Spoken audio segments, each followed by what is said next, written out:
Проєкт «Донецьк без тютюнового диму», консультантом якого ви є, ставить за кінцеву мету звільнення всіх громадських місць від тютюнового диму. В чому необхідність заборони куріння в громадських місцях? The importance of successfully implementing 100% smoke-free policies is designed to protect the health of both people as well as workers. Необхідність введення заборони куріння в громадських місцях – це необхідність захистити здоров'я як людей, які відвідують ці місця, так і людей, які в них працюють. There's no safe level of exposure to secondhand smoke, and only by implementing these kinds of policies are we protecting those people. Немає безпечного рівня тютюнового диму, і тільки вводять цю політику, можна захистити людей від його негативного впливу. А наскільки це зможе захистити донеччан від вторинного впливу тютюнового диму? How it can protect Donetsk citizens from second-hand smoke? The only way to protect citizens from secondhand smoke is to prevent their exposure to secondhand smoke in enclosed spaces. Єдиний варіант, щоб захистити людей від вторинного тютюнового диму, це захистити їх від вторинного тютюнового диму в закритих приміщеннях. А як саме ставиться громадськість до такої заборони, особливо курці? Чи не порушують їх права? How public think about this policy and what about smokers' rights? Consistently over the last 3 or 4 years in Ukraine, public opinion has shown overwhelming support for smoke-free policies. За останні декілька років дослідження показують, що більшість громадян в Україні підтримують таку політику. Smokers still have a right to smoke. What we are saying is that smokers do not have a right to smoke in enclosed spaces where secondhand smoke will negatively affect the health of everyone around them. Курці все одно мають право курити. Ми тільки хочемо обмежити їх право курити в закритих приміщеннях, тому що в закритих приміщеннях тютюновий дим негативно впливає на всіх, хто знаходиться в них. In Ukraine, less than 30% of the population smokes, so it's important to talk about the rights of non-smokers rather than the rights of smokers. А в Україні менше треті населення є курцями, і тому дуже важливо більше говорити про права тих, що не курять, а не тих, що курять. Both Ukrainian law and international law has consistently talked about the right to health, and that is something that we're trying to protect. І як загальноукраїнські закони, так і міжнародні закони завжди говорять про право на здоров'я. І це право на здоров'я ми і хочемо оберігати. А як така політика впливає на прибутки барів, ресторанів, кафе? Це ж може зашкодити їх бізнесу. International experience throughout the world has shown that by successfully implementing 100% smoke-free places, the bar and restaurant owners and cafe restaurant owners do not lose money. Міжнародна політика показує, що введення 100% заборони на куріння в громадських місцях, включно кафе, бари і ресторани, не веде до втрати прибутків. And public opinion surveys conducted in Ukraine have shown that the vast majority of the Ukrainian public, both smokers and non-smokers, support 100% smoke-free policies.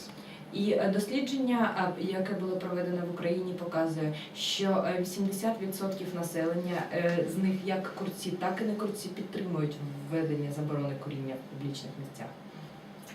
Тобто єдина сторона, яка залишається незадоволеною, це тютюнові компанії, бо вони несуть величезні збитки. А як тютюнова індустрія може протидіяти подібним акціям, ініціативам? The one part is tobacco industry that loses in this game. So how can they interfere of this implementation of this policy? The tobacco industry can interfere in any number of ways.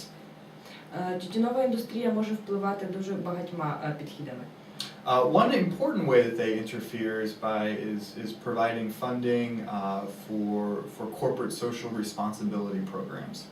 І один з таких факторів впливу – це надавання грошей для програм з соціальної і корпоративної відповідальності.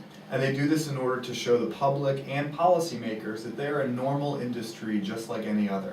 І вони роблять це, щоб показати, щоб громадськість бачила тютюнові компанії як будь-яку іншу індустрію, що вони такі, як всі.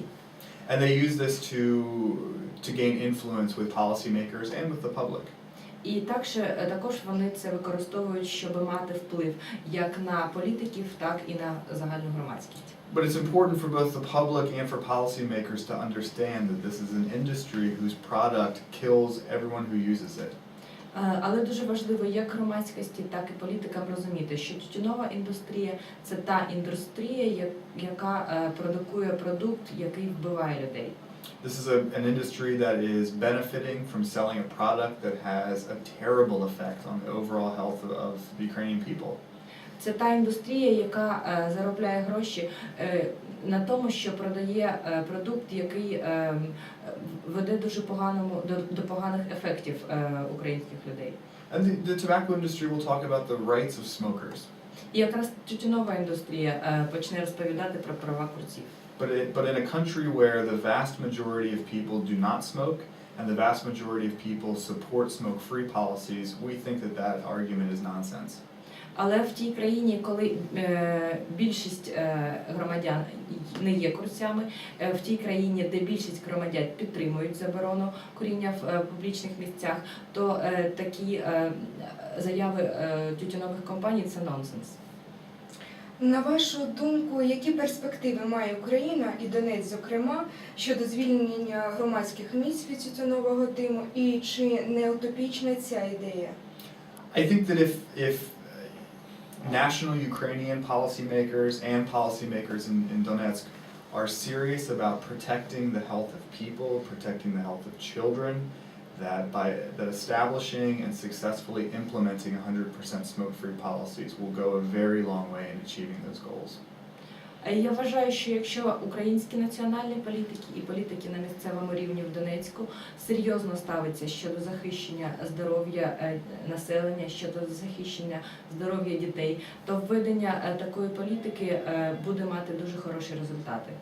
But any policy that is less than 100% smoke-free policy in enclosed spaces will not achieve that goal and will not fully protect the health of people. Но якщо не буде 100% заборони куріння в усіх громадських закритих місцях, то така політика не буде настільки ефективна, як 100%. And anything less than 100% will also not have the economic benefit for owners of bars and restaurants that we have seen in other countries.